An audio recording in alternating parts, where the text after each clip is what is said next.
Welcome back. I chose to include this section because not only is the first part interesting, but the second part, it has to do with odds. And you might be curious as to what the combination is, excuse the pun, what the difference is between odds and probability. They are related, very closely related, but they're not exactly the same thing. So let's take a look. So section 6, events involving not and or, and also about odds. First of all, we'll look at the probability an event will not occur. Remember, if you think of any kind of event, either it happens or it doesn't happen. So the probabilities of those two together will total 1. That's key. Also, the probability of one event or a second event occurring, and then use odds. So let's take a look at complement first. One of the things you might do is draw a picture. You can draw a picture of the entire scenario. Make a circle representing your particular event, and since this is a universal set or set containing anything that can happen, this part over here is not an E, can be written like this with an apostrophe up there. So this is the event happening, this is the event not happening. The probability of all of those together, the universal set, has to be 1. So the probability of E plus the probability of E not happening is 1. That's key to this whole situation. It makes some probabilities easier to calculate, and some that might seem they're almost impossible otherwise, and this makes it simple. So here's one way of looking at it. The probability of E not happening is 1 minus the probability of E does happen. Another way you can look at this is the probability of E happening plus the probability that E doesn't happen, E complement, equals 1. 1.00 if you like, 1 over 1, whatever. So for an event, you can also create an event and say it's 1 minus the probability it won't happen. Just the opposite. So these two are really the same thing, but just with a focus on E not happening versus E happening. If you remember this one right here, this covers both of those situations. So here's E is the event, E is the complement of the event, or E not happening.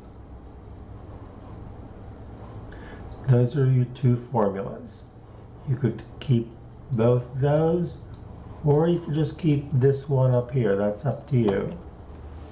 Whichever way happens to make sense to you. So let's take an example.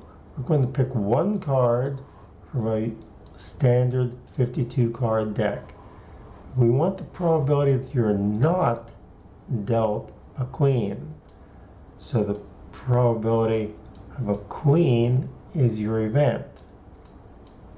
And what you want is the probability that you didn't get a queen, the complement of that event. So how do we get it? First of all, get the probability of getting a queen. Well, the probability of getting a queen is 1 over 13. If you missed something, that's because there are 52 cards in your deck. That goes in the bottom. Total 52 cards. And there are 4 queens in the deck. Reduce that and you get 1 over 13. That's the probability of getting a queen.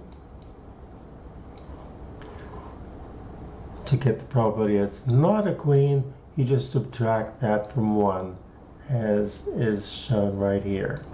So your probability is 12 over 13. And you can change that to a decimal if you like. Mutually exclusive events. Sounds exotic? It really isn't. Mutually exclusive just means there are 2 things that you're thinking about, 2 events, and they can't happen at the same time. Does that make sense?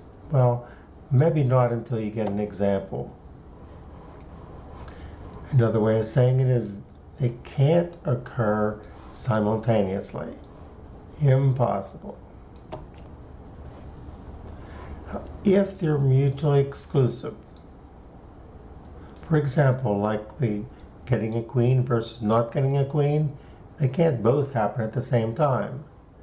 If they're mutually exclusive, if they can't happen at the same time, then the probability of A or B, or is the key here, is the sum of the 2 individual probabilities.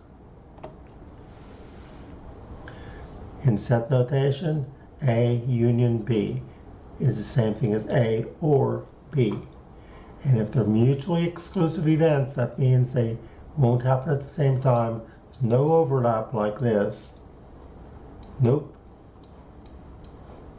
No overlap. Then just add the individual probabilities because the sets look like this, having nothing in common. So let's look at another one. You're choosing 1 card from that 52 card deck. What's the probability of a king or a queen? Key here is or. And the other key is, can they happen at the same time? If you pick 1 card, can it be a queen and a king? No. That might seem obvious to you, I hope. So they're mutually exclusive events. So all you need to do is get the probability of getting a king, add it to the probability of getting a queen, and you've got your result. The king, there's your probability because there are 4 kings in a deck. The probability of 4 queens, or of 1 being a queen, 4 queens, 52 cards. Just add those 2 together since they can't happen at the same time. And from here to here, all you're doing is reducing that fraction. If they're not mutually exclusive, things get a tiny bit more complicated. If they can happen at the same time, then we have to add an additional subtraction out here. Because when you add the probability of A and the probability of B, you're adding the probability of A and B happening at the same time twice. Once over here, once over here. So you have to subtract it out to get only one of those intersections or one of those simultaneous events. In set notation, here's your or statement. There's the probability of the first event, the probability of the second event, and there's the probability that they both happen at the same time. Now, let's take a look at the zoo, I guess. You've got 25 baboons, 18 like grooming, 16 like screeching wildly, and 10 enjoy doing both. If 1 baboon is selected, find the probability it enjoys grooming, or, there's the key, or. And also, can they do both at the same time? Can they enjoy grooming and screech wildly? Well, yes. So, if we want the solution, since 10 enjoy both of them, here's the probability they like grooming, the probability they like screeching, and in that process of adding those two together, we had these 10 twice. The 10 were included in the 18, the 10 were included in the 16 as well. So a little bit of arithmetic there, simple fractions, and there's our probability. This is the probability that one of the baboons selected at random either likes being groomed or likes to screech wildly. 24 over 25. Not much of a chance of missing. Now, get to the probability of odds.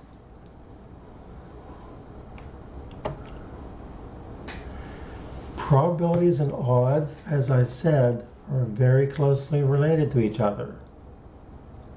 Not in a complicated way, but maybe in a little bit of a tricky way. So you have to give this some thought and work with it a few times, as in maybe 10 times, 15 times, until it finally clicks. The odds in favor, now there's going to be two, in favor, against, two different kinds of odds. This one will be the probability of E occurring divided by the probability that E will not occur. Odds. Will to will not.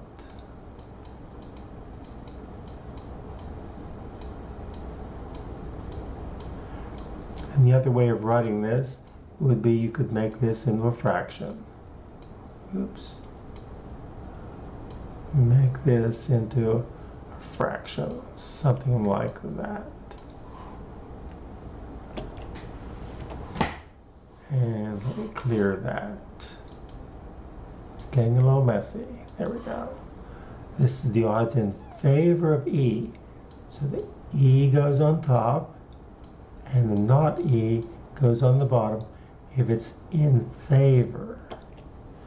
Now, if you want it the other way, if you want the odds against E happening, you just swap the numerator and the denominator. With not E on the top for against, not E on the top, E on the bottom. And there's the odds against. In favor, E goes on the top. Against, not E goes on the top. All you need to do to go from one to the other is just reverse the ratio. Turn it upside down or left or right, whichever way you happen to be describing your odds. So, to go from probability to odds, let's suppose you roll a 6-sided die, a typical one. You want the odds in favor of rolling a 1. So what's the a 2. What's the probability of getting that 2? There's only one 2 on the die, so 1 on the top. There's 6 possible results. There's the probability of getting a 2. And then you also want the probability of not getting a 2. Well, there are 5 ways you can get something other than the 2. So 5 goes on top, and there's 6 sides to the die. Those are the 2 pieces you need.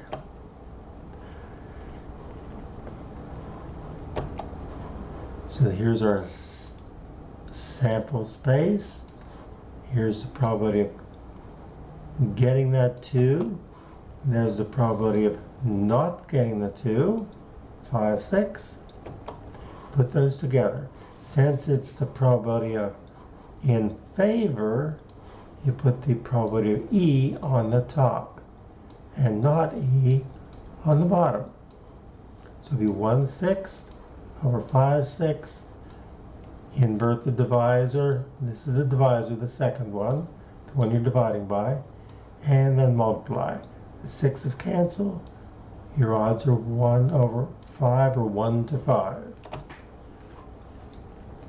Odds to probability. If we go the other direction, the odds in favor are A to B. Then the probability of the event is given by A over A plus B. Why is that? Well, this is the probability that E happens, this that it doesn't happen, so adding the two together in the denominator gives you the probability of any of those two happening. So let's look at a horse, okay? We're going to the racetrack, and the odds in favor, remember this is in favor, so it's E to E prime, is 2 to 5. What's the probability the horse will win the race? Well, the probability of 2 needs to go on the top. And on the bottom, you have 2 and 5. Let's clean this up before it gets too messy. There we go. So the odds in favor means the probability of A over A plus B. Excuse me. So 2 to 5 means 2 goes on the top because you're in favor, and the total goes on the bottom, 7. There's your fraction, and the probability the horse will win the race is 2 over 7. If you throw that in your calculator, you can see that's about 28.5%. So somewhere a little bit over 1/4 of a chance. All right, so odds and complements, odds in favor, odds against. You should be able to work a few of these problems. I hope you understand the connection between odds and probability. Okay, until next time, take care.